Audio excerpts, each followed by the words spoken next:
ಜನರ ಅಭಿಪ್ರಾಯ ತಿಳಿಸ್ತೀರಾ? ಈಗ ಸಿದ್ದರಾಮಯ್ಯ ಅವರನ್ನೇ ಆಡಳಿತದಲ್ಲಿ ಇದ್ರೆ ಸರಿನಾ, ಅಲ್ಲ ಡಿ ಕೆ ಶಿವಕುಮಾರ್ ಅವರು ಇದ್ರೆ ಸರಿನಾ? ಸಿದ್ದರಾಮಯ್ಯ ಅವರು ಪ್ರತಿಯೊಂದು ಫ್ರೀ ಮಾಡಿದ್ದಾರೆ. ಅದರಿಂದ ಒಂದು ಅನಾನುಕೂಲಗಳೇ ಆಗೈತೆ. ಪ್ರತಿಯೊಬ್ಬರು ದುಡಿಯೋದಿಲ್ಲ. ಮತ್ತು ಒಂದು ಡಿ ಸಿ ಆಫೀಸ್ಗೂ ಫ್ರೀ ಮಾಡಿದ್ದಾರೆ ಮತ್ತು BPL ಕಾಲೋನಿಯವ್ರಿಗೂ ಫ್ರೀ ಮಾಡಿ ಎಲ್ಲರಿಗೂ ಫ್ರೀನೇ ಮಾಡಿದ್ದಾರೆ. ಇದು ಸಮಾಜಕ್ಕೆ ಮತ್ತು ರಾಷ್ಟ್ರಕ್ಕೆ ಎಲ್ಲ ಧಕ್ಕೆನೂ ಆಗುತ್ತೆ. ಇದು ಒಂದು ರೀತಿಯಾಗಿ ಮಾಡಿದ್ರೆ ಒಂದೊಂದು ಲೆಕ್ಕಾಚಾರದಲ್ಲಿ ಯಾರ್ಯಾರು ಸೇರಬೇಕು ಹಂಗೆ ಮಾಡಬೇಕು. ಈ ರೀತಿ ಎಲ್ಲರಿಗೂ ಮಾಡೋದ್ರಿಂದ ತೊಂದರೆನೇ ಆಗುತ್ತೆ. ಇದರಿಂದ ಸುಪ್ರೀಂ ಕೋರ್ಟ್ ಇವತ್ತು ಅಥಾರಿಟಿ ತಗೊಂಡೈತೆ, ಹೇಳೈತೆ. ಸೊ ಇವಾಗ ಬಸ್ ಎಲ್ಲ ಕ್ಯಾನ್ಸಲ್ ಮಾಡಿದ್ರೆ ಒಳ್ಳೇದು ಅಂತೀರಾ? ಒಳ್ಳೆಯದು ಸರ್, ಒಳ್ಳೆಯದು. ಏನಕ್ಕೆ ಒಳ್ಳೇದು ಸರ್? ಏನೆಲ್ಲ ಒಳ್ಳೇದಾಗುತ್ತೆ ನೋಡಿ ಸರ್, ಈಗ ಯಾತಕ್ಕೆ ಒಳ್ಳೆದ್ರೆ ಒಂದು ಬಸ್ಗೆ ಒಬ್ಬರು ಬರ್ತಾರೆ, 5 ಜನ ಬರ್ತಾರೆ. ಒಂದು ಸ್ಟವ್ ತಗೊಳ್ಳೋಕ್ಕೆ 4 ಜನ ಬರ್ತಾರೆ. ಒಂದು ಚೇರ್ ತಗೊಳ್ಳಿ 20 ಜನ ಬರ್ತಾರೆ. 100 ರೂಪಾಯಿ 500 ರೂಪಾಯಿ ಚಿಲ್ಲರೆ ಬಸ್ನಲ್ಲಿ ಸಿಕ್ಕೋದಿಲ್ಲ ಸರ್.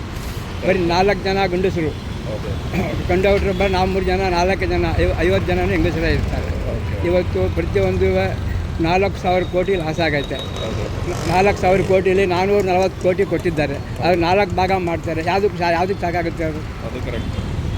ಸೊ ಇವಾಗ ಬಸ್ ಫ್ರೀದು ಕ್ಯಾನ್ಸಲ್ ಒಳ್ಳೇದು ಸರ್. 2,000 ರೂಪಾಯಿ ಎಲ್ಲ ಕರೆಕ್ಟಾಗಿ ಬರ್ತಿದೆಯಾ ಸರ್? ಅದು ಬರ್ತಾ ಇದ್ದಾರೆ, ಅವೆಲ್ಲ ಬರ್ತಾ ಇದೆ. ನಿಮ್ಮ ಕ್ಷೇತ್ರ ಯಾವುದು ಸರ್? ನಂಜನಗೂಡು. ನಂಜನಗೂಡಲ್ಲೆಲ್ಲ ಏನೆಲ್ಲ ಡೆವಲಪ್ಮೆಂಟ್ ಮಾಡೋರು? ಸ್ವಲ್ಪ ಮಾಡಿದ್ದಾರೆ. ಆದರೆ ಎಲ್ಲಿ ಮಾಡೋಕ್ಕಾಯ್ತು ಸರ್? ಮಾಡಿದ್ರೆ ಇನ್ನೂ ಬೇಕಾದಷ್ಟು ಐತೆ. ಅವರು ಆ ದುಡ್ಡನ್ನು ಇದಕ್ಕೆ ಇದು KEBಗೆ, ಕರೆಂಟ್ ಚಾರ್ಜ್ಗೆ, KEBಗೆ, ಇದು ಡಿಪ್ಲೊಮೋದವ್ರಿಗೆ ದುಡ್ಡು ಇವೆಲ್ಲ ಮಾಡಿದ್ರೆ ಮುಂದೆ ಅನುಕೂಲ. ಎಲ್ರಿಗೂ ಆ ದುಡ್ಡೇ ಅಲ್ಲಿಗೆ ಹೋಗುತ್ತೆ. ಅವನು ಡೆವಲಪ್ಮೆಂಟ್ ಎಲ್ಲ ಆಗುತ್ತೆ ಸರ್. ಅದು ಕರೆಕ್ಟ್ ಸರ್. ಸೊ ಇವಾಗ ಡಿ ಕೆ ಶಿವಕುಮಾರ್ ಬದಲು ಸಿದ್ದರಾಮಯ್ಯ ಅವರು ಇದ್ದರೆ ಸ್ವಲ್ಪ ಇನ್ನೂ ಒಳ್ಳೇದಾಗುತ್ತೆ ಅಂತ ನಿಮ್ಮ ಅಭಿಪ್ರಾಯ ಸರ್? ಸೊ ನಿಮ್ಮ ಊರಲ್ಲಿ ಬಂದ್ಬಿಟ್ಟು ಈ ಕರೆಂಟ್ ಫೆಸಿಲಿಟಿ ಮತ್ತು ವಾಟರ್ ಫೆಸಿಲಿಟಿ ಇದೆಲ್ಲ ಚೆನ್ನಾಗಿ ಮಾಡಿ. ಅದು ಮಾಮೂಲಿ ಗಂಗಾ ಯೋಜನೆ ಜಲ್ದ ಮನೆಗೆ ಗಂಗೆ ಅದೆಲ್ಲ ಬರ್ತವೆ. ಅವೆಲ್ಲ ಮೊದಲೇ ಆಗಿತ್ತಲ್ಲ ಸರ್. ಅದು ಮೊದಲೇ ಅದು ಸೆಂಟ್ರಲ್ ಗೌರ್ಮೆಂಟ್ ಮೊದಲೇ ಆಗೈತಲ್ಲ, ಮೋದಿದು ಸರ್. ಸರಿ.